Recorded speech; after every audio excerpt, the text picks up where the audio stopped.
এই দুনিয়ার পুরো জীবনটা এটা হচ্ছে লালসাময় একটা জীবন, লোভ, মরিচিকা, মায়াজাল।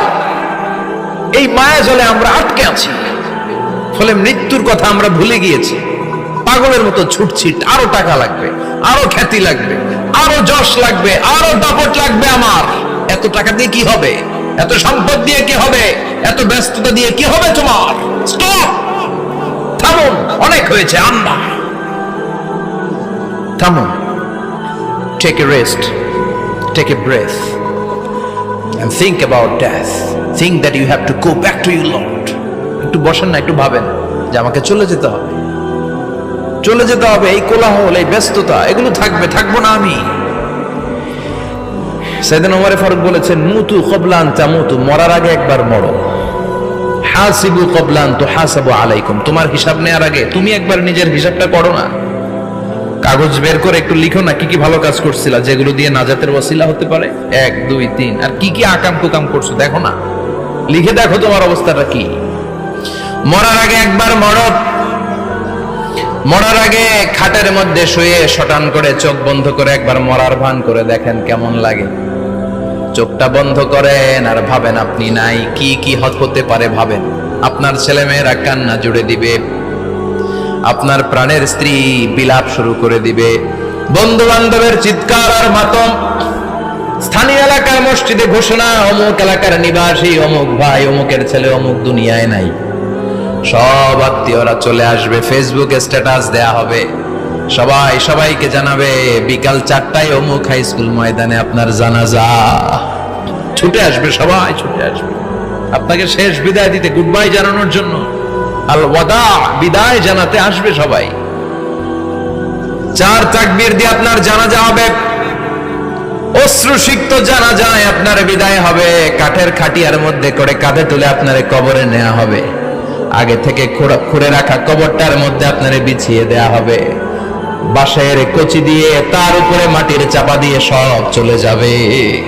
ভাবেন না একবার চোখ বন্ধ করে, this is the circle of life, this is the nature of life. এটা সবার হবে, আমার হবে, আপনার হবে। এত মায়া, এত ভালোবাসা কই যাবে? কেউ থাকবে না, সবাই আপনার অন্ধকার কবরে রেখে দিয়ে চলে আসবে। উপরে বাঁশের কঞ্চি, তার উপরে মাটির চাপা, অন্ধকার আর অন্ধকার। এই অন্ধকার যেন শেষ হতে চায় না, শুধুই অন্ধকার, ঠিক কিনা? এজন্য আমাদের চলে যেতে হবে। দাদা গেল, চাচা গেল, মামা গেল, আমাদেরকেও যেতে হবে, জোরে কোন ঠিক কিনা?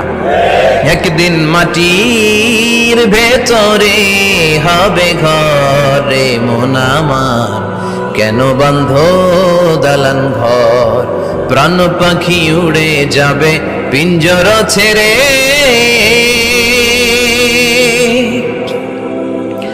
ধরা ধামে সবই রবে, তুমি যাবে চলে, বন্ধু বান্ধব যত, মাতা পিতা দ্বারা সুত, সবই হবে তোমার পরে, মন আমার কেন বন্ধ দালান ঘর, একদিন মাটির ভেতরে হবে ঘরে মন আমার, কেন বন্ধ দালান ঘর, ঠিক কিনা? সব করে থাকবে, চলে যেতে হবে আমাদেরকে। এজন্য আখিরাতের কথা যেন আমাদের স্মরণ হয়। বিশ্বনবী বলতেন, নাহাইতুকুমান জিয়ারাতিল কবুর, আমি তোমাদেরকে কবর জিয়ারত করতে আগে নিষেধ করতাম, কিন্তু এখন নিষেধাজ্ঞা প্রত্যাহার করে নিলাম। এখন সব সময় তোমরা কবরের সামনে যাবা আর জিয়ারত করবা। কবরস্থানে জানতো বড়ুয়া কৃষ্ণপুরের এই গ্রামের কবরস্থান আছে কোন দিকে? পূর্ব দিকে আছে, গোখরার জলের ওদিকে। যান আপনারা, একটু যাবেন, একটু গেলে আখিরাতের কথাটা স্মরণ হবে। ওখানে ছোট শিশুরা শুয়ে আছে, কিশোর যুবকরা আছে, আপনার মতো তাগড়া যুবক, মুরব্বীরা আছে। এরা এই এলাকায় থাকতো, এরা আকাশ থেকে নেমে আসে না, এই এলাকার সন্তান, আজ নাই। একটা সার্টেন পিরিয়ড শেষে আপনিও থাকবেন না। This is the nature of life, this is the circle of life. ছোট্ট শিশু হয়ে এসেছিলেন, শৈশব, কৈশোর, যৌবন, প্রৌঢ়ত্ব। আগে ছিলেন সিঙ্গেল, বিয়ে করে হয়ে গেলেন ডবল। এরপরে আল্লাহ আপনাকে একটা মেয়ে দিল, এরপরে মেয়েকে বিয়ে দিয়ে শ্বশুর হলেন, এরপরে ওই মেয়ের ঘরে সন্তান হতে নানা হলেন। আর কতদিন? অনেক দিন হলো তো, অনেক লম্বা সময় পেয়েছেন আপনি। Think about death. এবার যাওয়ার কথা ভাবেন। আখিরাতের সামানের কথা ভাবেন, ফিরে যেতে হবে। কি শক্তিশালী যুবক, বার্ধক্য চলে আসলে লাঠি ছাড়া চলতে পারে না। কুচকুচে কালো দাড়ি সাদা হয়ে যায়, দাড়ির শুভ্রতা, বয়সের ভার, রং ধরা যৌবন জং ধরে শেষ, ঠিক কিনা? This is the circle of life. যুবক ভাইরা, এটাই জীবন, চলে যেতে হবে, কেউ থাকতে পারবে না, ঠিক কিনা? এটা রিমাইন্ডার আল্লাহ এই সূরার ভেতরে দিয়েছেন যে তোমাদেরকে ফিরে যেতে হবে, এই লোভ লালসা ছেড়ে দাও। রব্বুল আলামিন বলেন, আলহাকুমুত তাকাসুর হাত্তা যুরতুমুল মাকাবির। ও গোলাম, দুনিয়ার সম্পদ, লোভ লালসা তোদেরকে পাগল বানিয়ে দিয়েছে। এই লোভ পাগলামি কোনোদিন তোদের থামবে না যতদিন না তোরা কবরে ঢুকবি, ঠিক কিনা? কার কথা? আল্লাহ বললেন, দুনিয়ার সম্পদ আর লোভ আর মোহে তোমরা গাফেল হয়ে গিয়েছো। আখিরাতের কথা বেমালুম তোমরা ভুলে গিয়েছো, কিন্তু আখিরাতে তোমাদের যেতেই হবে, কবরের বাড়িতে তোমাদের ঢুকতেই হবে, ঠিক কিনা? যেতেই হবে, আমরা ভুলে যাই।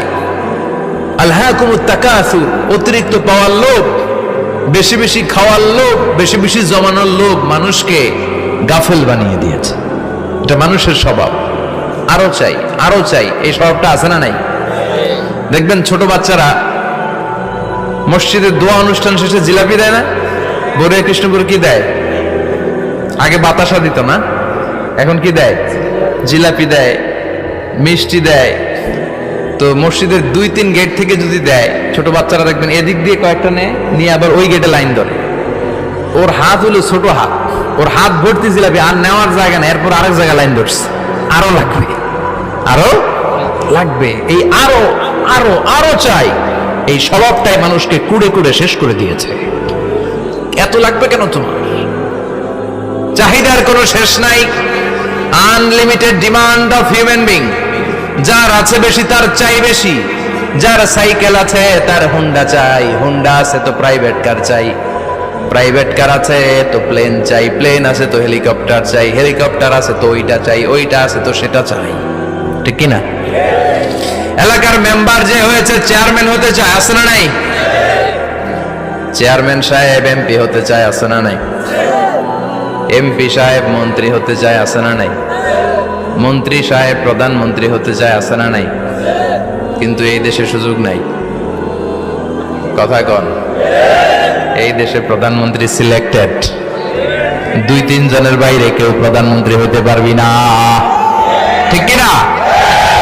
আমার এই জীবনে তো আমি 2-3 জনই দেখলাম। বেগম খালেদা জিয়া, মাননীয় প্রধানমন্ত্রী শেখ হাসিনার ছোট্টবেলা দেখেছি এরশাদকে, আমরা তখন ছোট। তো মানুষের চাহিদার কোনো শেষ নাই, যার আছে বেশি তার চাই বেশি। এজন্য বিষ্ণু বলেছেন, উনজুরু ইলা মান হুয়া আসফালা মিন, তোমার চেয়ে যে খারাপ আছে ওর দিকে তাকাও। ওয়ালা তানজুর মান হুয়া আ'লা মিন, তোমার চেয়ে যে ভালো আছে ওর দিকে তাকায়ও না, তোমার চেয়ে যে খারাপ অবস্থানে আছে ওর দিকে তাকাও। অনেকে নিজের অবস্থান নিয়ে সুখী না, এরকম আছে না নাই? আল্লাহ আমার এটা দিল না রে, ওইটা দিল না রে, পাইলাম না রে, কিচ্ছু হয় না, কি করবো জীবনে, হতাশ। আসলে আছে কিন্তু অনেক, কিন্তু শুকরিয়া নাই, টাকা, ঠিক কিনা? নিজের অবস্থান নিয়ে সুখী না, কিন্তু অনেক লোক আছে তারা আপনার অবস্থানে পৌঁছতে চায়। তাদের দিকে তাকিয়ে দেখেন, আপনি যে অবস্থানে আছেন এই অবস্থানে পৌঁছাটা অনেকের কাছে স্বপ্ন। তারা প্রতিনিয়ত সংগ্রাম আর স্ট্রাগল করে যাচ্ছে আপনার অবস্থানে পৌঁছতে, আর আপনি এটা নিয়ে সন্তুষ্ট না। শেখ সাদির নাম শুনেছেন? বালাগাল উলা কাশাফাত দুজা, এই কবিতাটার রচয়িতা, ইরানের বিখ্যাত এক কবি। উনি একবার আর্থিক সমস্যার মধ্যে দিয়ে সময় কাটাচ্ছেন, টাকা নাই, পয়সা নাই, পায়ে দেওয়ার মতো জুতা নাই। উনি খুব দুঃখ পেলেন, হায় রে, আমি ইরানের এত বড় কবি, আমার পায়ে দেওয়ার মতো জুতা নাই। দুঃখ ভরা মন নিয়ে রাস্তায় হাঁটতে বেরোলেন। হাঁটতে হাঁটতে হঠাৎ দেখলেন একটা লোক শুয়ে শুয়ে কাঁদছে, ওই লোকটার 2টা পাই নাই, পাই নাই। উনি সেজদায় পড়ে গেলেন, আল্লাহর কাছে ক্ষমা চাইলেন, আল্লাহ অনেক দিয়েছো, শুকর আলহামদুলিল্লাহ। এজন্য যেই পরিস্থিতিতেই থাকি না কেন আমরা কি পড়বো? জোরে বলেন, কি পড়বো? এজন্য কানাতু মিনাল ইসলাম, অল্পে তুষ্ট থাকার নাম হলো ইসলাম। সম্পদ লাগবে কিন্তু সম্পদের পাহাড় লাগবে না, ঠিক কি না? অল্প খান, অল্প পড়েন, অল্প জমান, অল্পের ভেতরে বরকত ঢুকাইয়া দিছে কে? দেখবেন যাদের সম্পদ অল্প তারা সুখী বেশি, জরিপে এটা দেখা গিয়েছে, অনেক সার্ভেতে এটা এসেছে, যারা সম্পদশালী এরা দুঃখী বেশি, এদের দুঃখ বেশি, টেনশন বেশি। খুব স্বাভাবিক, টাকা যার বেশি রোগ তার বেশি, টাকা যার বেশি টেনশন তার বেশি, টাকা যার বেশি ঘরে শান্তি তার কম। আছে না নাই? ঘরের ভেতরে অশান্তি, ছেলে কথা শোনে না, ছেলে টানে গাঞ্জা, মেয়ে করে পরকিয়া। আছে না নাই? স্ত্রী কথা শোনে না, ভালোবাসা নাই, ঘরটা জাহান্নামের টুকরা। রোগ বালাই, এক একটা হসপিটাল বিল পরিশোধ করতে মাসে 5 লাখ 10 লাখ। আছে না নাই? কিছু খেতে পারে না, ডাক্তার একেবারে ডায়েট মেনু বেঁধে দিয়েছে। ডায়েট, ভেরি ডায়েট মেনু, এটা এটা এটা এটা কিছুই খাবেন না, শুধু গরু খাবেন না, খাসি খাবেন না, চিংড়ি খাবেন না, খালি ঘাস খাবেন। ইচ্ছে মতো ঘাস খাবেন, মানে ঘাস জাতীয় যত আইটেম আছে সব খাবেন, শাক খাবেন, সবজি খাবেন, সালাদ খাবেন। গরু, চিংড়ি, মুরগি, গোশত, ইলিশ কিছু খেতে পারে না। তাহলে রোগ বেশি, খাওয়ার মজা নাই, ঘরে সাংসারিক শান্তি নাই, খালি বেড়াম আর বেড়াম। ঠিক কিনা? কিন্তু সম্পদের পাহাড় ঘটেছে। আর অল্প যারা খায়, অল্প পড়ে, রিক্সাওয়ালা, কুলিওয়ালা, অল্প বেতনের চাকরি, কিন্তু হক হালালি মেনে চলে, দেখবেন শান্তি আছে অনেক। হ্যাঁ, বাসা ভাড়া দেয়, ফ্যামিলি চালায়, বাচ্চাদের স্কুল বিল, এরপরও মাস শেষে 1-2 হাজার টাকা হাতে থেকে যায়। আর ওর প্রতি মাসে 10 কোটি টাকা ইনকাম, তারপরও ব্যাংকের ঋণ আছে না নাই? সুখ কারে বলে? কিভাবে আপনি সুখকে ডিফাইন করবেন? সুখ তো টাকায় কিনা যায় না, শান্তি টাকা দিয়ে হয় না, শান্তি দেওয়ার মালিক কে? শান্তি আছে অল্প খেয়ে শুকর করার মধ্যে, শান্তি আছে আলহামদুলিল্লাহর মধ্যে। চিল্লায় বলেন ঠিক কিনা? এজন্য অল্প খাবো, অল্প পড়বো, অল্প জামাবো, অল্পের ভেতরে বরকত দিয়েছে কে? দেখেন, ধনী ভাইরা খেতে পারে না, কিন্তু রিক্সাওয়ালার কি সমস্যা হয়? রিক্সাওয়ালারা সব খেতে পারে, কুলিওয়ালা, দিন মজুর, এরা একেবারে স্লিম সুঠাম দেহি, মেদহীন পেট, পেটে কোনো মেদ নাই, ভুড়ি নাই। আর কোটিপতিদের মেদ আছে না নাই? এত বড় বড় পেট। ঠিক কিনা? আমাদেরও পেট আছে, তবে হালাল পেট, এটা হারাম টাকা দিয়ে এই ভুড়ি বানাই নাই আমরা। চিল্লায় বলেন ঠিক কিনা? রিক্সাওয়ালা, কুলিওয়ালা নিজেও নামাজ পড়ে, বউ নামাজ পড়ে, বাচ্চাটাও নামাজ পড়ে, রিক্সা চালায় আর জিকির করে লা ইলাহা